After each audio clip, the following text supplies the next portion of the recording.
of persecution of STIP Jakarta cadet student. Hello and welcome to our evening new case. I'm your anchor, Guna. Tonight, we have big news to report regarding the case of the talker of STIP Jakarta cadet student. The North Jakarta Metropolis determined Tegar Raffi Sanjaya, a second-year cadet at the Maritime Science College STIP, as a suspect in the abuse that caused of the death of his junior, Putu Satria Ananta, on Friday, May 3, 2024. The suspect family, who was known as a good and polite child, was shocked to hear this news.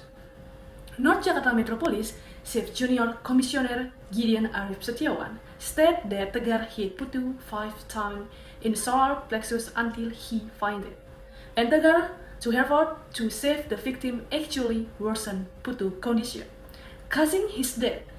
Tegar was charged with Article 338 in conjunction with subsidiary Article 351, Paragraph 3 of the Criminal Code with the threat of a sentence of 15 years in prison. Apart from naming Tegar as a suspect, the police also secured CCTV footage and carried out a forensic examination which found blunt forensic trauma on the victim's body. For Fronters, news will be continued by Yogi. My name is Yogi. I will bring you for this news, which is entitled "The Moment Jokowi Met Puan Before the WWF Gladi Dinner in Bali."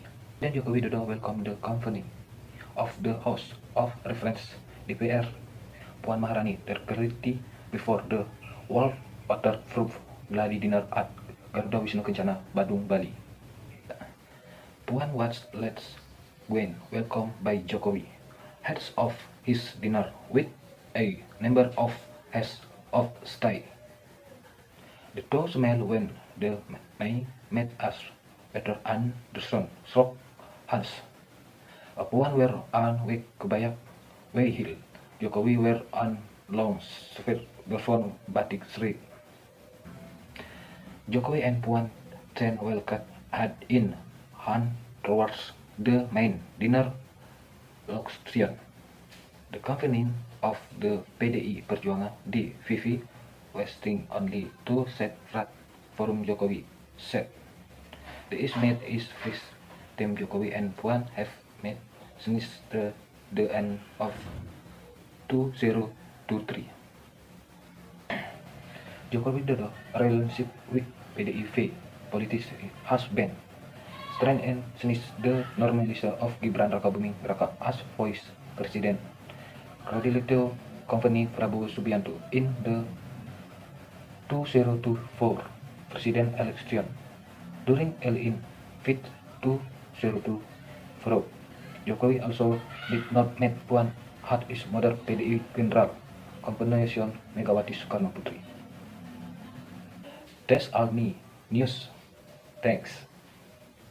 Okay, good evening. So today the Federal Reserve raised by its benchmark interest rate by the finance basis point, making the increase in this year. The decision is part of the Fed ongoing effort to combat inflation, which has reached in highest level in decade. The reaction from finance market was swift. Stock fell sharply following the announcement.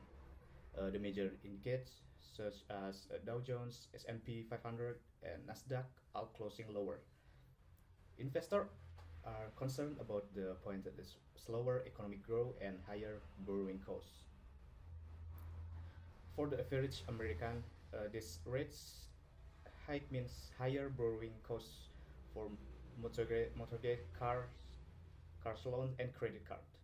A small business may also face increased finance costs, adding to the challenge posed by rising price for material and labor. Economic are divided on how effective this rate hikes will be curbing inflation without causing a recession. The Federal Reserve has indicated the more rate increase could follow if the inflation doesn't not moderate. The impact of the Fed's decision extend beyond the United States, a global market, including the Europa and Asia, have reached negative. Emerging market, in particular, are vulnerable to higher U.S. interest rates, which can lead the capital outflow and currency. Okay, thank you, Wira. I'm your anchor now. My name is Gayatri, and today news is ISCA National Bat contested at Bayern Combat Showbiz Fall 3. Fight sport enthusiasts, get ready! Bayern Combat Showbiz Fall 3 is set to introduce a groundbreaking event by featuring the first national kickboxing title from International Sport Kickboxing Association, aka ISKA Indonesia. The event, scheduled to take place at Tenis Indoor Senayan, Jakarta on June 22, 2024, will witness a first battle between celebrity Randy Pangalila and Muay Thai athlete 2021 Pon Papua gold medalist Jackson Carmela, also known as KJ.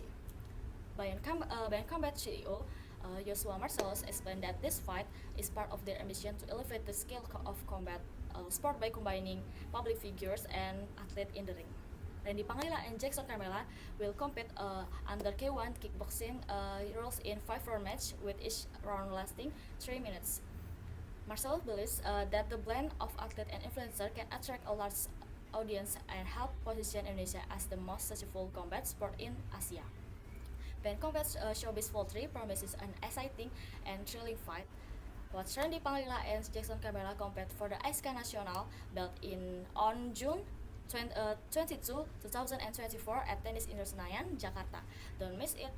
That's all the news I can convey. For the next will be presented by my colleague Mr. Saskara about entertainment. Thank you. Thank you, Dayu. Today's news, the Indonesian horror comedy Agak Lain is a box office mess. It's ranked in 9 million viewers in just 53 days, becoming the second highest grossing Indonesian movie ever. That's why more than the expected 2 million. Directed by the Muhadli Aku, Agak Lain deliver a winning mix of scares and laugh with the funny and successful story. The movie is likely due to its fresh plot, great acting, and smart promotion. While Agak Lain might not dethrone the all-time champ KKN di Desa Penari, 10 million viewers, it's still a hook win. The movie show Indonesian films are getting more popular worldwide, proving the stories everyone can enjoy can a big hit. Are even underway to release Agak Lain internationally, bringing Indonesian storytelling to a new audience. People are loving the movie on social media, praising its humor, scares, and entertainment value. Agak Lain is a testament to the success of original and good Indonesian movie worldwide. The movie journey showcases the growing talent and creativity in Indonesian filmmaking, paving the way for even more amazing movie in the future. That's all the news I can convey. For the next news will be presented by my colleague Mr. Rifki about the science and technology. Thank you. Thank you, Saskara. Today news, Tim Cook, as a Apple CEO, recently visited Indonesia to inaugurate the 4th Apple Developer Academy in Bali. This academy is part of Apple $1.6 billion investment to train Indonesia developer, student, entrepreneur in building iOS application. This program has graduates of developers who have created applications that are sold on the App Store. In addition to developer program, Apple also discussed impossibility in increasing Indonesia role in the global supply chain. Currently, only 2 iPhone components made in Indonesia compared to 72 components in Vietnam. President Jokowi and Tim Cook agreed on effort to increase this number. This step marked Apple's significant investment in Indonesia digital economy by training developers and possibility processing components from Indonesia. Apple is building strong process in the South Asia country. The increased focus on developer training highlight Apple's commitment to encouraging innovation and entrepreneur in Indonesia. In addition to developer program, Apple also discussed impossibility in increasing Indonesia role in the global supply chain. Currently, only 2 iPhone components made in Indonesia compared to 72 components in Vietnam.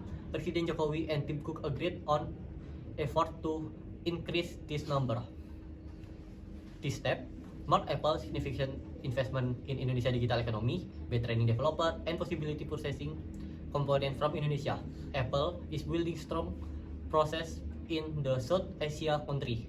The CRIS focus on developer training highlight Apple commitment to encouraging innovation and entrepreneur in Indonesia.